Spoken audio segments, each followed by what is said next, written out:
Rapaz, dentre muitas teorias sobre as religiões, é possível entender uma delas que afirma que a religião nasceu por causa da morte, da existência da morte, de uma necessidade humana de lidar com o fim, com o termo, de lidar com o desconhecido.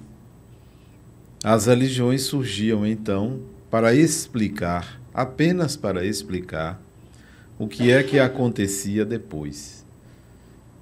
Será que essa teoria, ela tem fundamento? Será que é possível a gente conceber a existência de rituais, a existência dos paradigmas religiosos, a partir dessa necessidade de explicar o que existe depois da morte? Mesmo que as religiões todas não expliquem o que vem depois da morte, não deixa de ser uma grande esperança, uma grande necessidade de explicar-se, um consolo, uma possibilidade da própria mente, do próprio indivíduo, querendo perpetuar-se, encontrar um campo de experiências depois da morte. E a maioria das religiões explicam ou dão possibilidades de experiências depois da morte. Mas a gente pode se fixar no que propõe o Espiritismo. E o Espiritismo propõe explicações muito mais complexas do que qualquer outra religião. Não para simplesmente para onde vai. Não para simplesmente em dizer por que vai, mas sim como é. É a única doutrina, é a única religião que entra em detalhes da vida após a morte, em detalhes bastante específicos, como vivem. Além disso, se apropria o Espiritismo da ideia da reencarnação para mostrar que isto é um contínuo. Não é simplesmente morreu e se foi e vai viver do outro lado de alguma forma. Morreu, se foi, volta e continua. O Espiritismo propõe um processo evolutivo, uma evolução. Então, vai mais além do que uma explicação do depois da morte ou por causa da morte, porque entra numa explicação cosmológica, isso é, tenta explicar o princípio de tudo, os processos, e explicar para onde isso vai, para onde vai o espírito humano. Dito isto, nós podemos encontrar uma série de livros espíritas explicando o que é a morte e a vida espiritual. Mas talvez seja importante a gente lidar com a experiência da morte. Se preparar até para essa experiência, porque ela é inevitável, porque a morte do corpo é inevitável. Não existe ninguém que não tenha na família alguém que já morreu. Todo ser humano tem na família alguém que já morreu. Para não falar da sua própria morte, então a experiência da morte é uma experiência comum a todos os seres humanos. Bom, então é importante pensar sobre a própria morte. E vamos fazer uma distinção entre morte e desencarnação, que são duas questões distintas. Mas vamos primeiro à morte. A experiência da morte é uma experiência desagradável, extremamente desagradável. Uma experiência que rompe laços, uma experiência que retira o indivíduo da condição de cidadão, uma experiência que provoca um vazio para muita gente que fica, uma experiência que às vezes ela é traumática, às vezes ela se demora para acontecer nas doenças mais crônicas, de tal maneira que enfrentar a morte é fundamental para todos nós. Você tem que entrar em contato com isso. Não pode dizer, não, eu não quero pensar nisso. Tem que pensar nisso. E não é uma questão de idade. 20 anos, 30 anos, 40 anos, 50, 60, 70, você deve pensar na morte. Não só na morte de entes queridos, como na própria morte e a minha morte. Como seria, como será, como vai ser, como eu gostaria que fosse. E isso não implica absolutamente em atrair. Ah, não vou pensar nisso porque eu vou atrair. Se pensar na morte atraísse a morte, não existiria ninguém dono de funerária. Porque ele lida com a morte. Ele tem que pensar na morte e ele aposta na morte. Tem que morrer. Então, não. Pensar na morte não atrai a morte, porque ela acontece inevitavelmente em alguma época, em algum momento da vida humana, ela vai acontecer. E é importante nós sabermos que, porque morre-se, há um sentido para a vida. A vida no corpo tem sentido por causa da morte. Se não houvesse a morte, a vida humana, a vida social, seria completamente diferente. Se nós vivêssemos 1000 anos no corpo físico, seria completamente diferente. Observem o que eu estou falando, voltando 60 anos atrás. Não precisa ir muito, só 60 anos. Década de 50, a expectativa de vida aqui nos Estados Unidos não passava de 60 anos. A expectativa de vida. E olha que já era um país adiantado. Não passava de 60 anos. Enquanto nos países mais pobres, tipo os países africanos, era 35 a expectativa de vida. Nós ganhamos, ou o americano ganhou, 30 anos de vida nos últimos 60 anos. 30 anos. Morre-se com 90 anos, com 100 anos. Vive-se mais 30 ou 40 anos. E isso promoveu mudanças significativas no sistema de saúde. Muda. Nos sistemas de educação, na vida social, na mobilidade urbana, tudo por conta da ampliação da vida física. Se não morrêssemos aos 100 anos de idade, vamos colocar que daqui a 30 anos morreremos com 100 anos, se não morrêssemos com 100 anos, morrêssemos com 1000 anos, muita coisa mudaria. A sociedade seria completamente diferente. Então, o fato da morte acontecer dá sentido ou explica o sistema de vida, a forma como vivemos. Todo mundo se prepara para uma aposentadoria. E se não morresse aos 100 anos, quem iria se preparar para uma aposentadoria tão precoce? Menino, 100 anos era ser menino, se vivêssemos 1000 anos. Né? 10 anos, 10 vezes menos. Era como se ter, em vez de 100 anos, ter 10 anos de idade. Então, nós planejamos muita coisa para, após 30, 40, 50 anos de trabalho, planejamos. Nossos filhos, nossos netos, nosso patrimônio, nossos amigos, tudo isso é em função desse ciclo de nascer, crescer e morrer.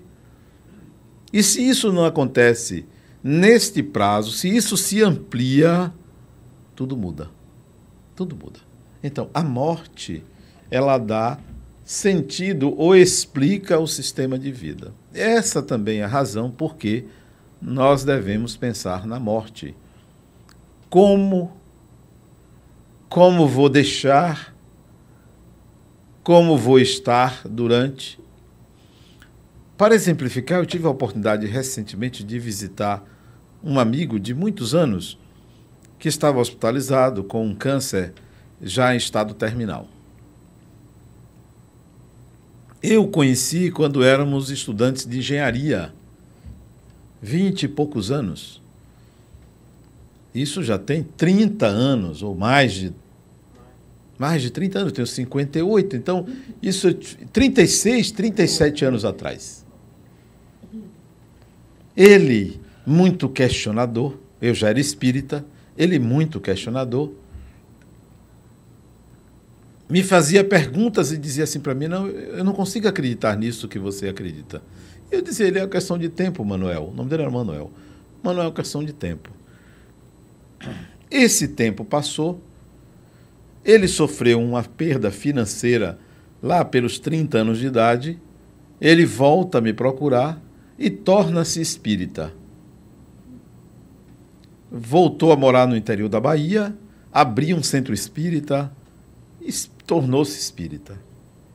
Agora, com 55, ele era mais novo que eu, com 55 anos de idade, aparece um câncer e ele começa um tratamento, mas não obtém sucesso de cura, é desenganado e me chama, pede a mulher que me procure e me chama para visitá-lo no hospital.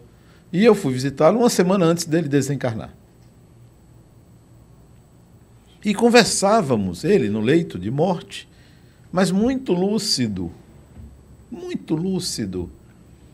já um pouco mais magro, conversávamos sobre a morte. E ele dizendo para mim, Adenauer,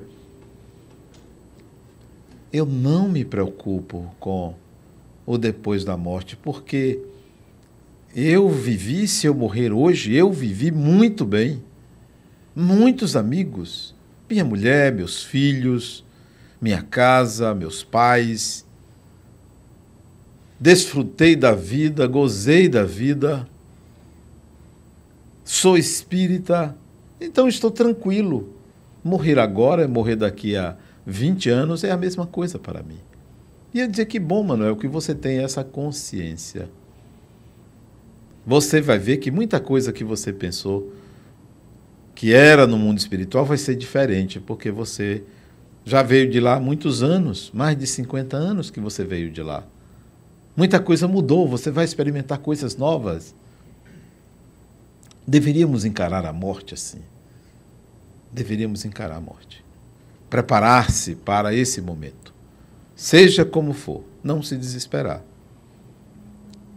Mas nós, espíritas, temos consciência e chamamos de desencarnação para significar que a morte do corpo libera o espírito.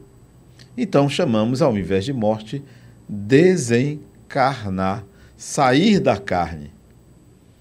Por isso que nós optamos, às vezes, dizer fulano morreu, fulano desencarnou. Mas nem sempre a morte do corpo,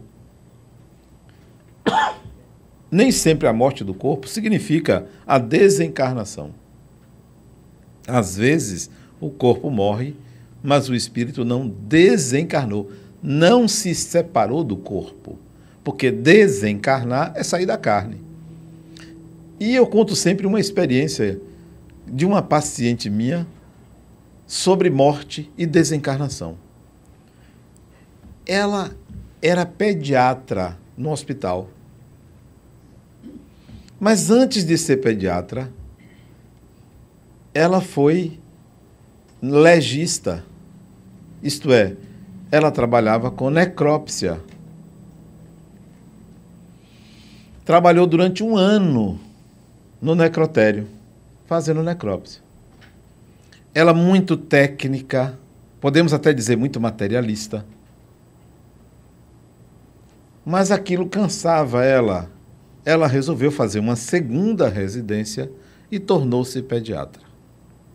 não se casou. Ela já a essa altura devia ter uns 35, 36 anos, se eu não me engano. Um amigo dela pediu a ela para tirar um plantão dela no necrotério. Isso depois dela ser pediatra.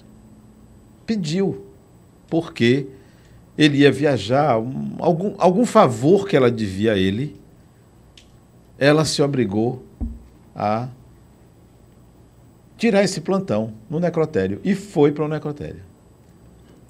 Nada demais. Se eu não me engano, só fez 2 necrópsias. Passou. Olha a diferença de morte e desencarnação. Se ela fazia necrópsias, ali ela estava diante da morte. Estava ali o cadáver que ela dissecava, que ela cortava, era cadáver, morte. Ela lidava com a morte naquele momento. Alguns dias depois desse plantão, se eu não me engano, 15 dias ou 20 dias depois desse plantão, ela morava sozinha. Ela acorda de madrugada. Acorda de madrugada, 2 e tanta da manhã, senta-se na cama e vê um homem sentado dentro do quarto dela na poltrona. Ela tomou um susto muito grande, o coração bateu, ela fechou os olhos, olha o homem lá, sorrindo para ela e disse assim: obrigado. Ela, incrivelmente perturbada com aquilo, aquela figura desaparece, ela não consegue dormir. Quem é, o que é isso? Ouvia falar de espiritismo, mas não tinha a menor ideia de que ali ela estava diante de um espírito desencarnado. Não conseguiu dormir. E ficou com aquilo na cabeça, com aquela imagem na cabeça. Não conhecia aquele homem.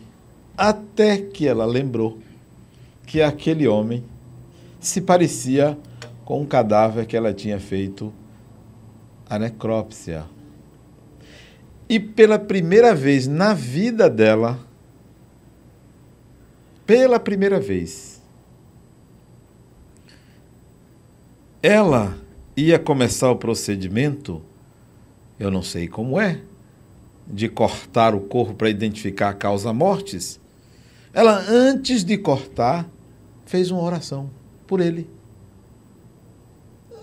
Algo inusitado. Ela não era espírita, não era religiosa. Ela pensou apenas assim: eu espero que esse homem esteja bem onde ele estiver. Só isso. Mas ela disse isso de coração.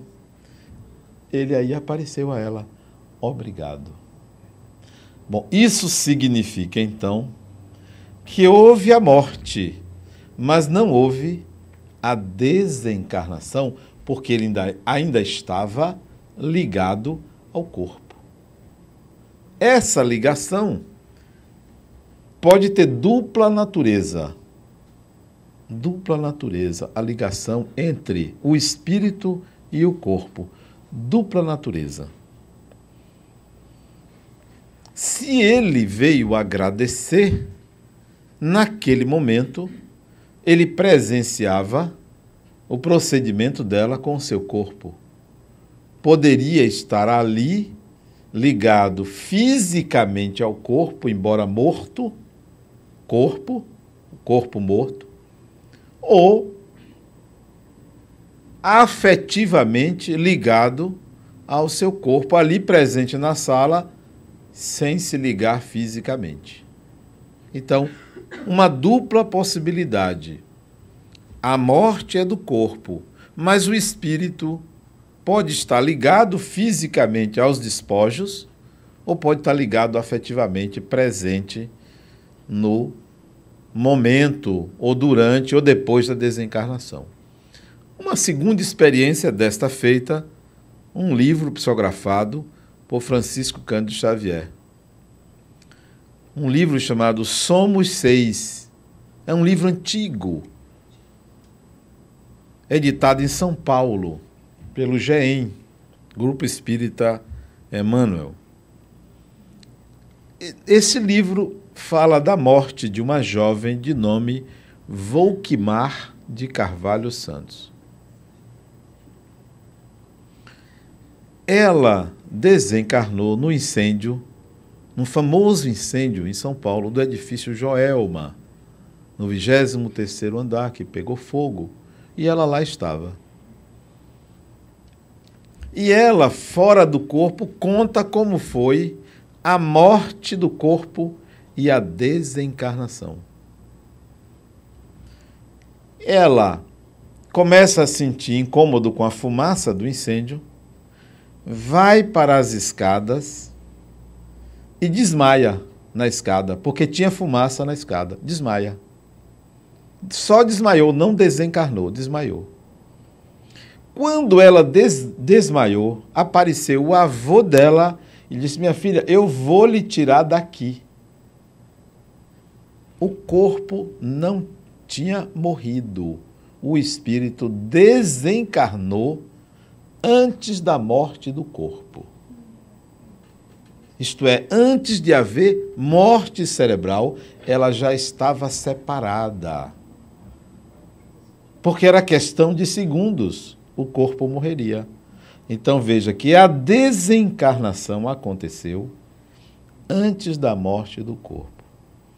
Terceiro caso entre morte e desencarnação está no livro psicografado por Euríclides Formiga, um médium paulista, se eu não me engano, um médium paulista, já desencarnado hoje.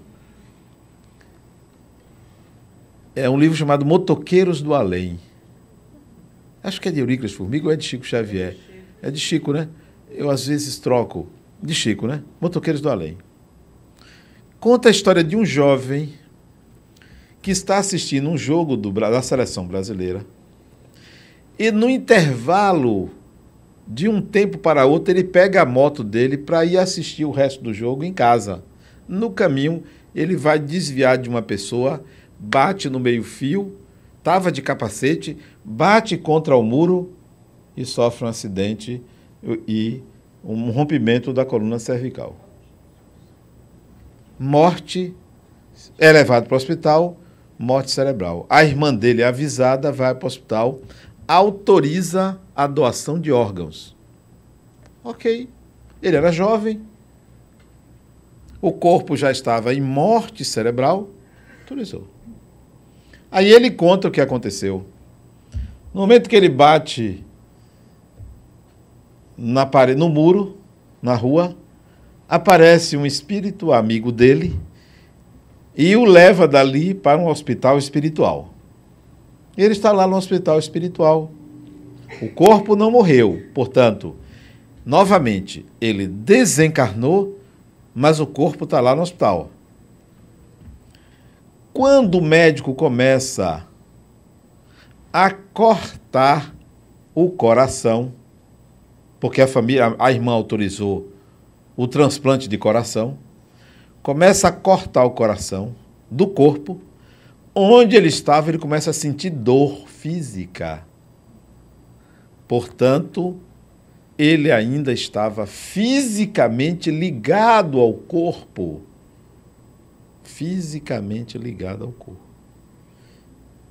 O espírito lá no hospital espiritual aplica passes na região do chakra cardíaco, ele deixa de sentir dor e adormece. E o transplante é feito sem problema nenhum. Então nós vamos ver que morte do corpo é uma coisa, desencarnação é outra. Essa é a razão porque Emmanuel aconselha que a cremação se dê 72 horas depois. Provavelmente para esperar o espírito se desligar fisicamente do corpo. Porque o procedimento de desligar não é um procedimento simples. Não para pessoas idosas, que o fluido vital já está se esgotando. É mais simples a separação. Mas quando a pessoa tem um corpo em bom estado de vitalidade, há uma ligação muito forte entre o perispírito e o corpo físico. E essa ligação, principalmente nos casos de acidente, não se rompe facilmente. Há equipes no mundo espiritual que, por merecimento do desencarnado, vão lá cortar essa ligação para facilitar o refazimento do desencarnado. Porque enquanto ele ficar ligado ao corpo físico, ele vai absorver as impressões, as sensações do corpo físico. E poderá trazer a ele dissabores, poderá trazer a ele inconvenientes, porque ele está conectado a um corpo em decomposição. Então isso pode trazer inconvenientes para ele. Esses 3 exemplos desta minha paciente que viu o homem no seu quarto, o exemplo da menina Volquimar de Carvalho Santos, do incêndio do Joelma, e esse do motoqueiro, ou do motociclista, mostra-nos que essa separação ela tem certos limites, certas dificuldades e facilidades a depender do indivíduo. Quanto mais medo da morte, mais apego ao corpo. Quanto mais medo da morte, mais apego ao corpo. Mais dificuldade esse espírito vai ter de se desligar, ao menos afetivamente, do seu corpo. Vai sentir as sensações porque estará ligado afetivamente e energeticamente ao corpo físico. Então, o medo da morte é um fator que dificulta a desencarnação. Não interfere na morte, porque ter medo da morte não mata ninguém, porque se ter medo da morte matasse, todo mundo estava morto, porque é um medo natural. Então, o medo da morte não afeta a morte do corpo, mas o medo da morte afeta a desencarnação, a separação. Separação essa desejável, necessária, porque enquanto a gente se ligar ao corpo físico, nós não prosseguiremos a nossa evolução. Nós ficaremos ainda ligados à vida terrena, ao que está acontecendo aqui e ali, com a família, com quem ficou, preocupado com problemas que ficaram, porque o medo da morte conecta mais intensamente o espírito ao seu corpo. Bom, facilitar a desencarnação é o mesmo que perder o medo da morte. O medo da morte está ligado a uma dificuldade do espírito se perceber imortal. Porque se você se percebe imortal, você começa a enxergar que o tempo que você vive no corpo, qualquer que seja ele, tem que ser bem aproveitado. Seja 20 anos, 30 anos, 50 anos, tem que ser bem aproveitado. Não porque você não vai voltar aqui, ou porque você não vai ter mais oportunidades. É porque quanto mais você aproveitar a vida que você tem, quanto mais intensamente você aprender, nesse momento, melhor para você. Não postergar o aprendizado para o além. O espírito deve querer aprender a qualquer tempo. Então, se você chegou, por exemplo, a 30 anos de idade, que eu estou vendo que a maioria aqui tem quase o dobro, mas para pegar alguns que ainda não chegaram aí, alguns poucos que não chegaram a isso, minhas 2 filhas, por exemplo, né, que estão aqui. Se você viveu 30 anos e fez tudo aquilo que os seus 30 anos puderam lhe oferecer, da mesma forma, se você viveu 40 anos e viveu tudo aquilo que os seus 40 anos pôde lhe oferecer, se você viveu 50 anos, da mesma forma, não importa se desencarnar. Não importa. Ao espírito se desencarnar em qualquer idade.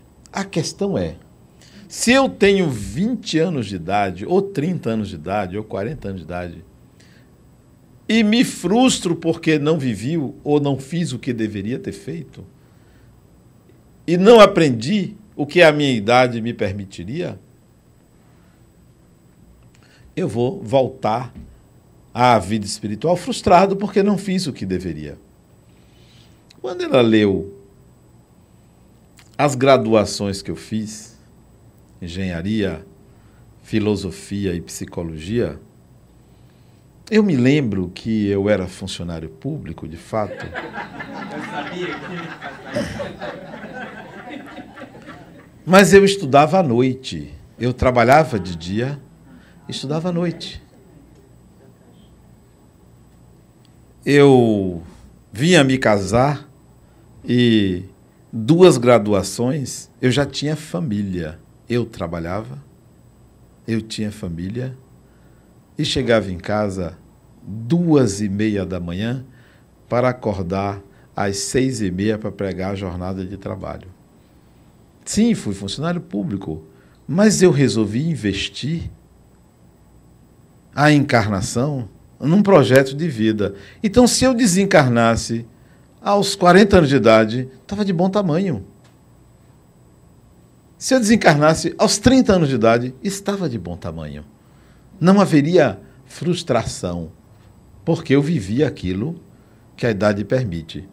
Quando eu vejo um jovem desencarnar aos 15 anos de idade, por exemplo, não, eu não lamento. Ele poderia ter feito muita coisa na vida. Ele fez, se ele fez até os 15 anos o que ele deveria fazer, foi uma boa morte. Apenas fico emocionado quando eu vejo uma criança desencarnar, porque não há aquela expectativa, não há planejamento, não há realizações. O espírito meio que entra e sai para voltar logo e dar continuidade. Mas a partir da adolescência, se ele viveu o que tinha que viver até aquela idade, foi uma boa morte, ele volta e continua. A vida continua. A vida continua para quem vai e para quem fica. O importante é que encaremos a morte como um processo natural de entrada numa outra dimensão. Como devemos encarar o nascimento como um processo de entrada numa outra dimensão? Eu me pergunto, quando uma criança, uma mulher está grávida, minha filha está grávida de 7 meses, eu me pergunto assim, quem está vindo? Quem será que está vindo? Quem é o espírito que está vindo? Quem está voltando? Como vocês que têm minha idade, ela falou que ali tem menos cabelo, não é porque eu cortei muito, não é porque cabelo anda. Ele anda, ele estava ali na frente, ele foi indo para trás, né? Ele anda, por isso que parece por isso tem menos, né? Nós outros que já temos uma certa idade, temos que pensar também, vou voltar por quem? Através de quem? Gostaria de reencontrar quem? Que mundo, que sociedade eu gostaria de encontrar? Que situações eu gostaria de encontrar? Bom, é possível você planejar isso, desde que você crie essas situações desde agora. Que situações você vai encontrar depois da morte? Com quem? Eu não me preocupo com quem eu vou me encontrar depois da morte, mas em que situação? Que situação? Aonde, fazendo o quê? Pensando o quê? Sentindo o quê? E hoje eu sei que a desencarnação leva o espírito à situação em que ele se encontra antes da morte. A situação que você se encontra, como ela é? É tensa? Você vai enfrentar uma situação tensa. A situação que você, o clima que você vive no ambiente doméstico, gerado por você, é o que você vai encontrar depois da morte. Então, há uma relação de semelhança entre o antes e o logo depois. Não é necessariamente o que você fez durante toda a vida como se fosse um balanço. Eu fiz o bem, fiz mais o bem do que o mal, então eu vou para um lugar bom. Não necessariamente. É o seu estado de espírito. Nos últimos 5 anos da sua vida, seu estado de espírito. Sua capacidade de relacionamento, seu saber, seu entendimento a respeito da vida. Isto é que vai nortear a situação depois da morte. Então, a desencarnação, ela não guarda uma relação com todo o seu passado, senão a síntese dele, que é o momento que você vive. Porque nós somos uma síntese. Ninguém está aqui pensando o que fez há 5.000 anos atrás, há 3.000 anos atrás, há 2.000 anos atrás ou há 200 anos atrás. Isso é parte integrante da base da sua personalidade hoje. Não vai haver um balanço, olha, o que você fez lá 500 anos atrás vai importar agora seu estado depois da morte. Não, é como você está ultimamente. Como é que você está ultimamente? Como é que você se sente? Como é que você lida com a vida, com as pessoas, com dinheiro, com trabalho, com amizades, com parceiro, parceira? Como é que você lida com inimigos? Qual é a sua cultura? Qual é a sua capacidade de identificar suas emoções? Isto é que constitui os princípios que vão nortear o seu estado depois da morte. Se você vai encontrar com A e com B, é relativo. Geralmente encontra com avô, avó, com pai e mãe, nem sempre. Com irmãos, muito menos. Isso quando se é mais jovem. Porque quem desencarna cedo, os pais ainda estão encarnados. Os avós é que já desencarnaram, quem você encontra. Irmãos ainda estão encarnados. E quando seus pais se jovem, quando os pais desencarnam, esses filhos já estão voltando. Nem sempre há um encontro. Quando se desencarna mais velho, 80 anos, 90 anos, quem você vai encontrar? Seus filhos ainda estão encarnados. Seus netos também. E geralmente os netos são os avós de quem desencarna, ou bisavós de quem desencarna. Então, quando você é mais velho, geralmente você encontra um ou outro irmão, se não reencarnou.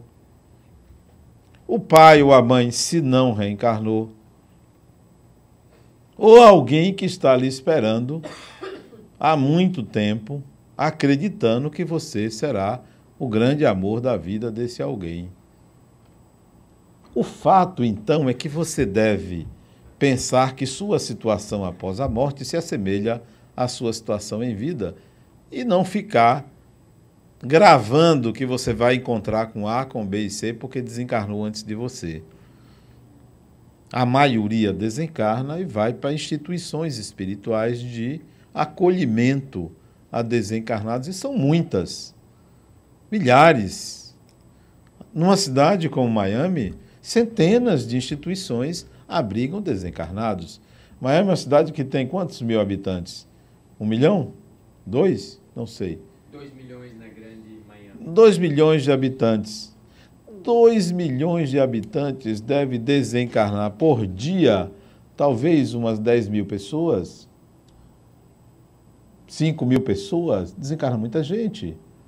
Aqui e ali, nos hospitais. Então, para receber esse povo todo, é muita gente, muita instituição para abrigar. Então, vocês que podem ficar preocupados, quem vai receber, deve ter um SUS espiritual, um sistema de saúde pública, né? Do outro lado, para pegar os que não fizeram um plano de saúde adequado pós a morte. Existe. Não existe. Aqui é Social Security, né? Existe um plano de saúde do outro lado. E é preciso fazer logo. Tem um preço. Tem um preço. Que não é em dólar. Não é em dólar nem é em real. Tem um preço. Como garantir uma desencarnação de primeiro mundo? Como garantir uma chegada assim, com uma limusine, né, para receber você? Ou algo assim. Oh, eu quero, se eu ficar doente, eu quero ser recebido com um balão de oxigênio logo, para, né? Eu quero um quarto espaçoso. Então, como ter esse status depois da morte? Então, o plano de saúde tem alguns requisitos. Há alguns requisitos. Quanto custa? Preço. Não é em dólar, é em capacitação. Quais são suas habilidades? Quanto mais hábil, quanto mais capacidades, mais privilégios. Porque vai demorar menos tempo hospitalizado. Quanto menos capaz, custa muito para o sistema de saúde do outro lado. Né? Vai ficar muito tempo hospitalizado, muita gente para tomar conta, aquele trabalho danado. Então, esse é o paciente que custa caro, vai para uma ala onde os recursos são menores, né? Porque gasta muito, né? Então, tem menos, o lençol não troca todo dia, né? Porque vai dar muito trabalho. Então, se você quer uma boa recepção do outro lado, se capacite. A partir de que idade? Não tem idade. Tem 80 anos? Volte a trabalhar. Tem 90 anos? Continue trabalhando. Continue se relacionando. Então, matricule-se num curso para ter habilidades. Todo tipo de habilidade. Todo tipo de competência. Conhecimento. Conhecimento. Já pensou você chegar do outro lado, que é tudo informatizado? Ah, não sei lidar com o computador.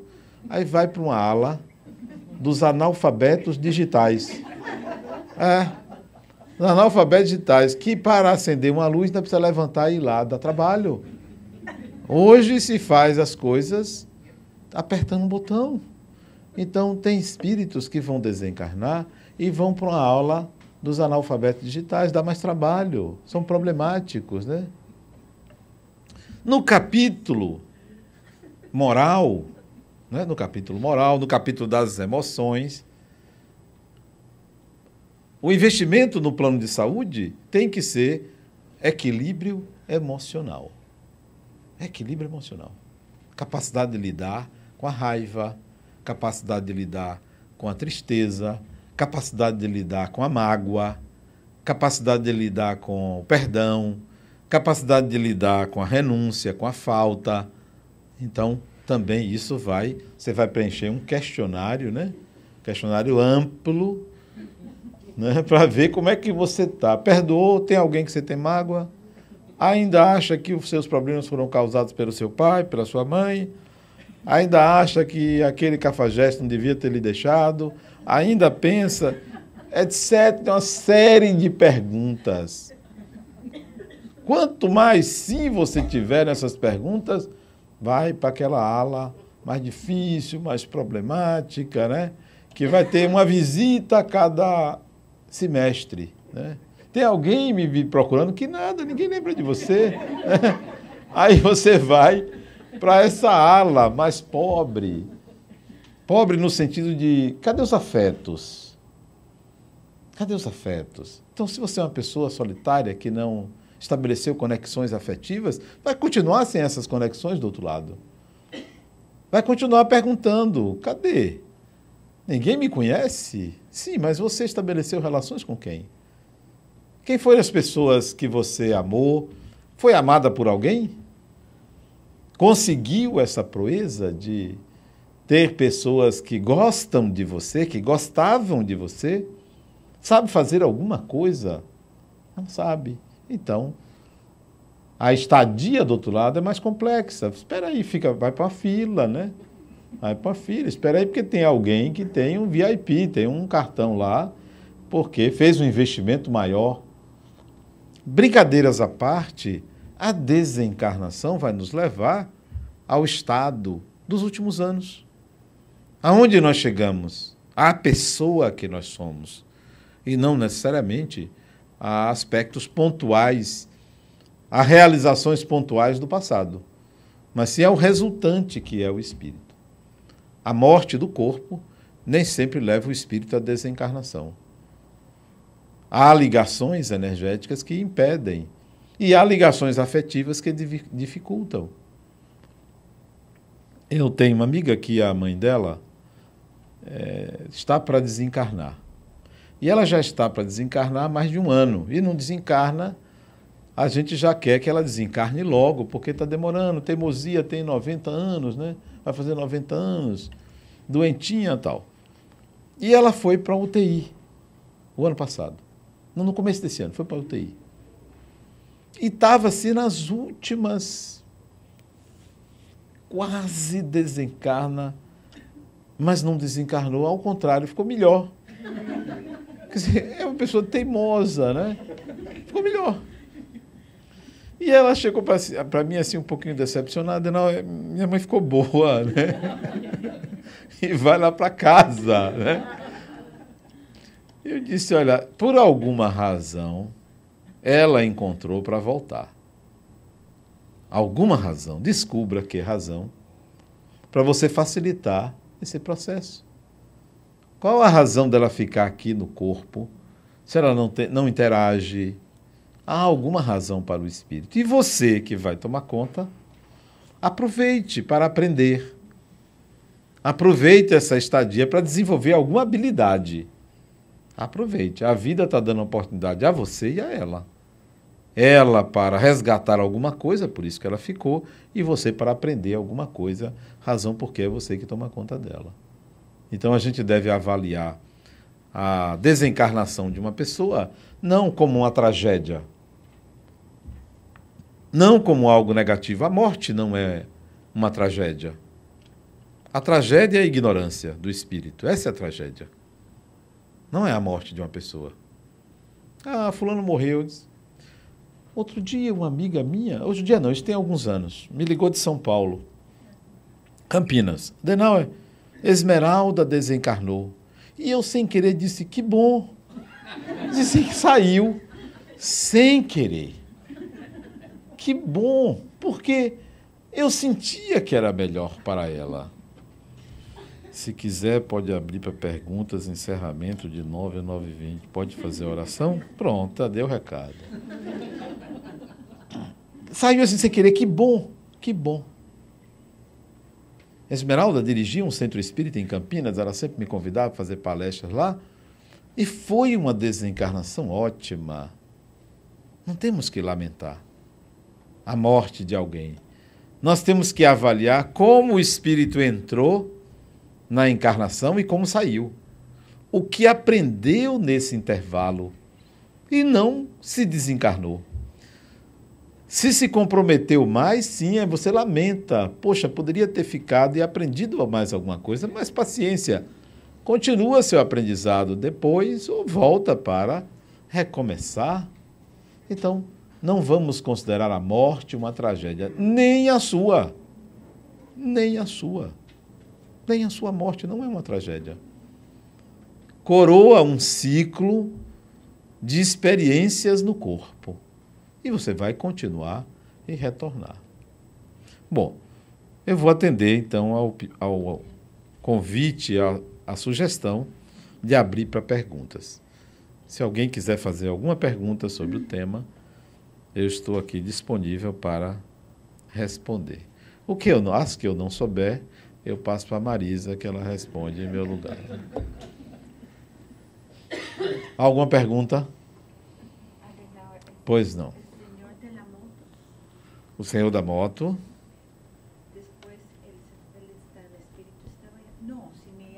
Mas para gravar, Não, para poder fazer a gravação, senão não sai. ela fica... Mire, Fala espanhol, que eu não entendo, mas fale. el espíritu estaba ya en el plano espiritual. Estava no plano espiritual. Entonces su cuerpo material quedó aquí y le iban a hacer un trasplante.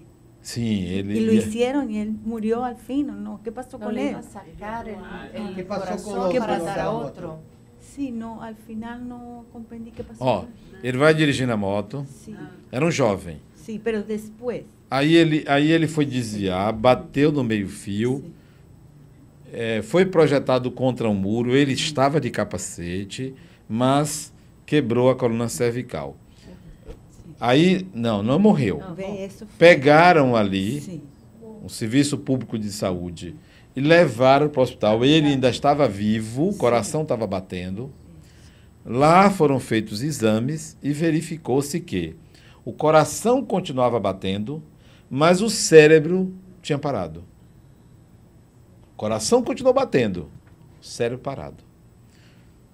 Cérebro parado, isto é, morte cerebral, morte encefálica. Pronto, a família pode autorizar transplante de córnea, transplante de coração, doação de órgãos, doação de rins, doação de vários órgãos que continuaram funcionando. Mas não há possibilidade, porque até hoje ninguém voltou depois da morte cerebral. Então, pode-se autorizar os transplantes, da família autoriza. Ok. Os transplantes. Do outro lado, na dimensão espiritual, quando ele atirou-se, ou a moto atirou contra o muro, o avô dele aparece e diz: meu filho, vamos sair daqui. Porque o avô certamente já sabia que era inevitável a morte dele. Foi um acidente, entre aspas. Não foi imperícia dele, ele não estava bêbado. Simplesmente ele foi desviar de uma pessoa, para não atropelar. Então já estava prevista a desencarnação dele. Quando aconteceu aquilo, o avô retirou e levou para um hospital espiritual. E ele ficou lá. O transplante foi realizado poucas horas depois. Não sei precisar quantas horas. E quando o médico abriu o externo, abriu o coração e começou a cortar, ele sentiu dor. Entendeu? Aí aplicou-se passes nele, lá no mundo espiritual, ele se acalmou e adormeceu. E do lado de cá o transplante continuou, porque ninguém está sabendo o que está acontecendo com o espírito. Né? Continuou e se fez transplante. Ok? Nesse caso, no caso dele, por exemplo, e da menina da Joelma, como não tinha o desencarne, ainda não havia se efetivado, eles tiveram uma experiência de quase morte, né? Nesse momento. Se ele retorna, Sim. seria uma experiência de quase morte. Se ele retorna. Mas como ele aconteceu que ele saiu, havia conexão, né? Energética ainda com o corpo físico, mas depois que o corpo físico, no caso, pereceu, então rompe-se as ligações. Rompeu-se, né? As E ligações.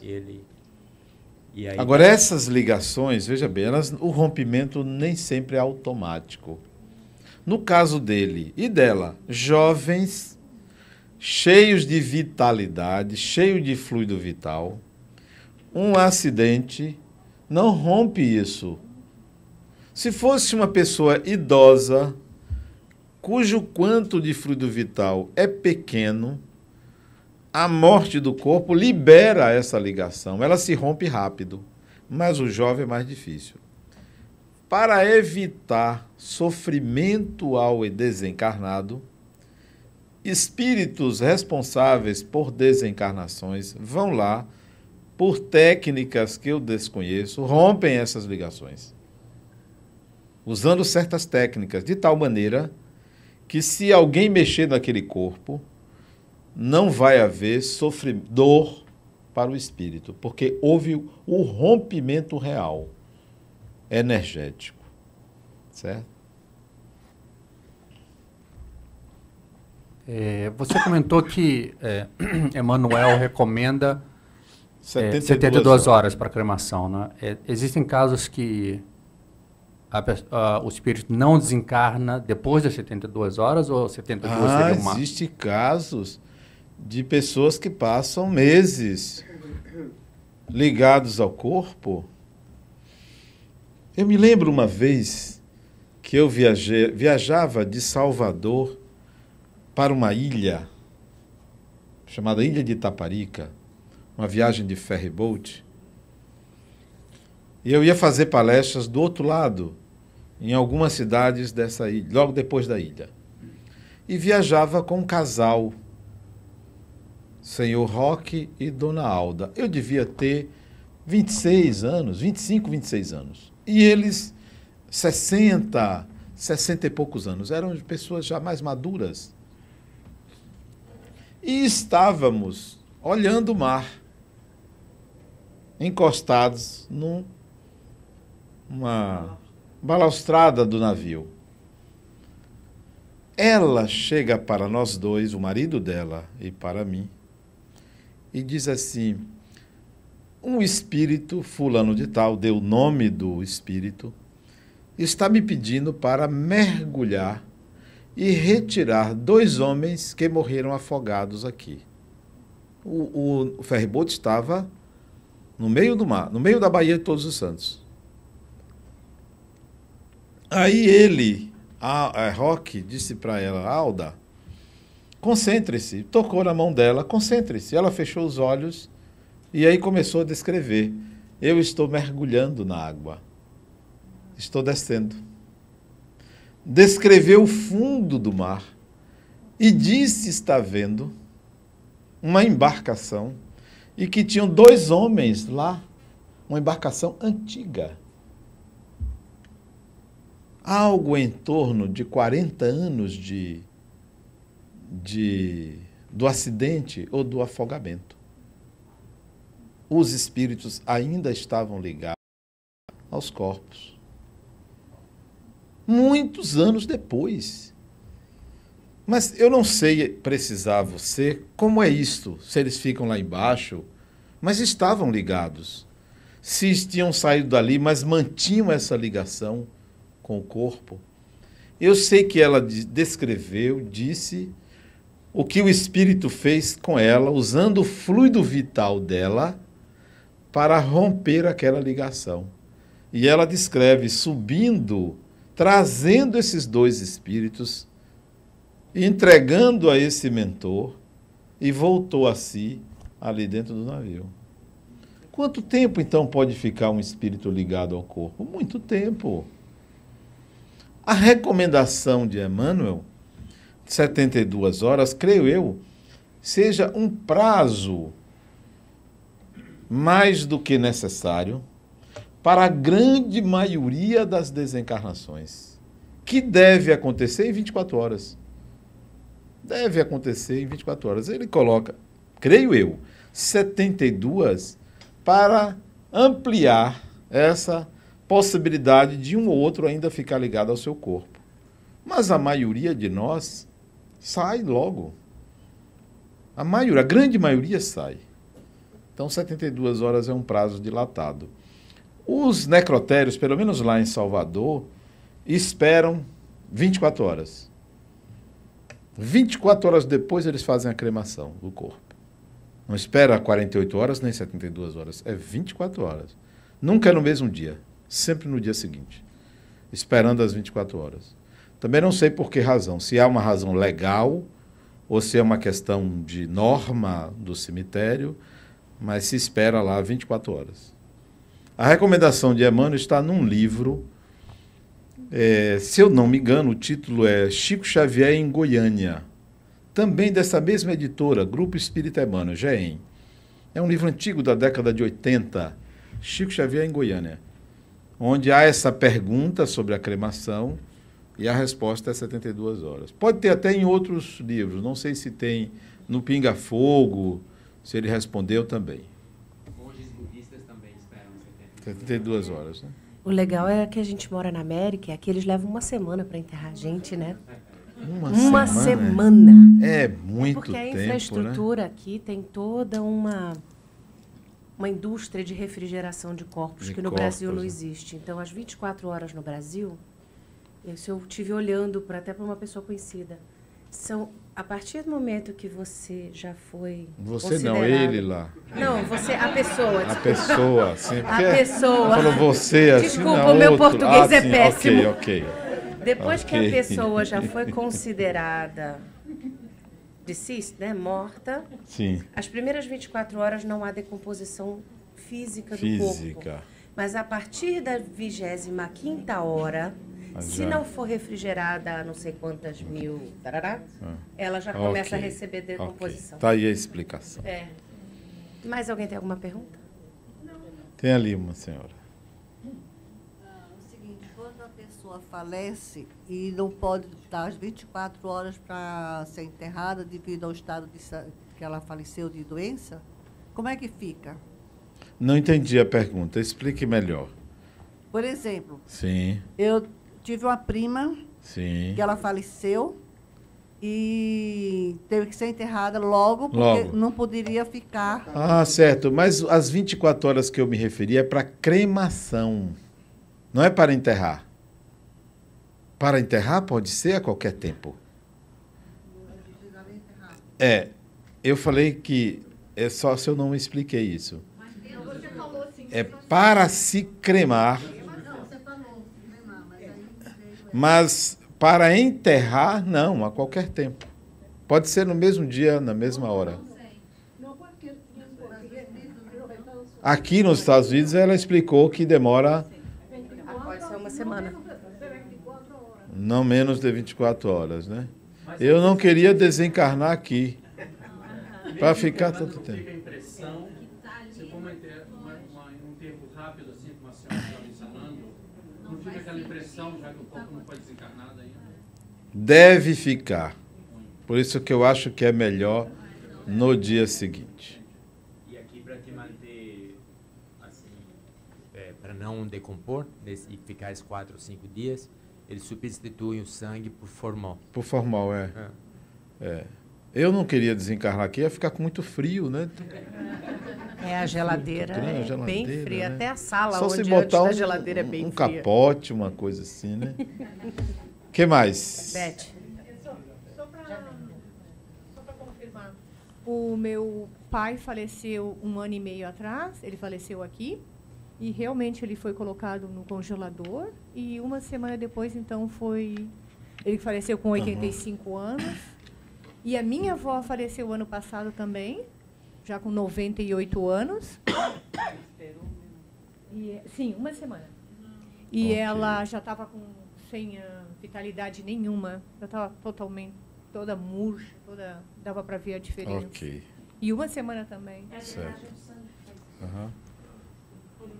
Pois não. Sim. En el caso de una persona que desencarne, sim.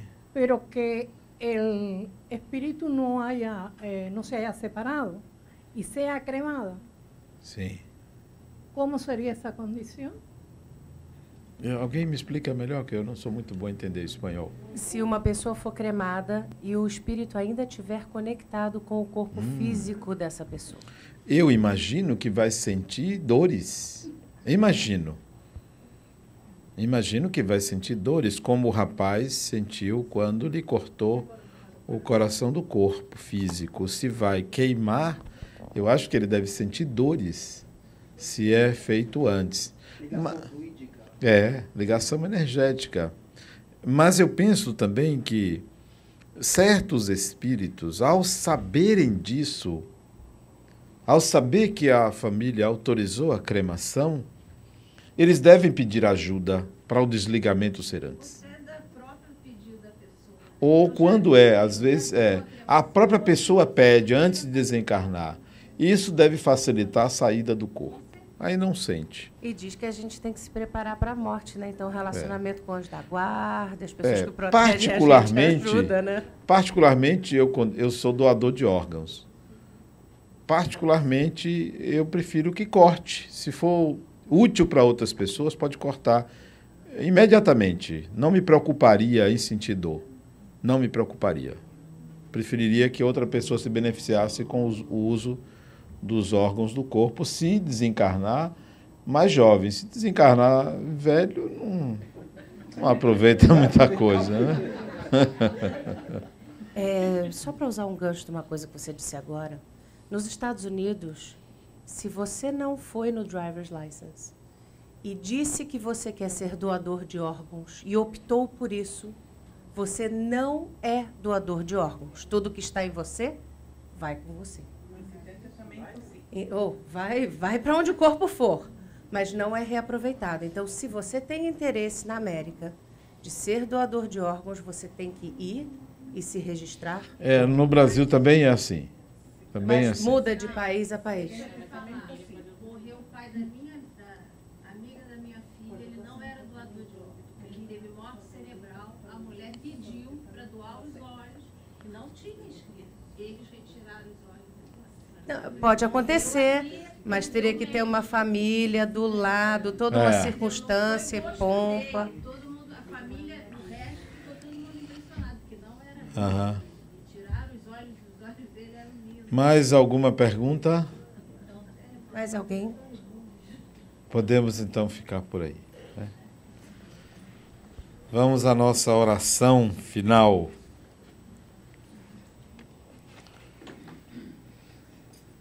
Fechemos os nossos olhos e nos lembremos da figura augusta do Mestre Jesus,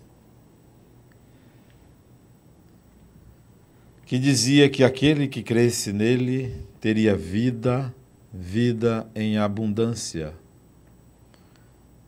E crer em Jesus significa entusiasmar-se com a vida,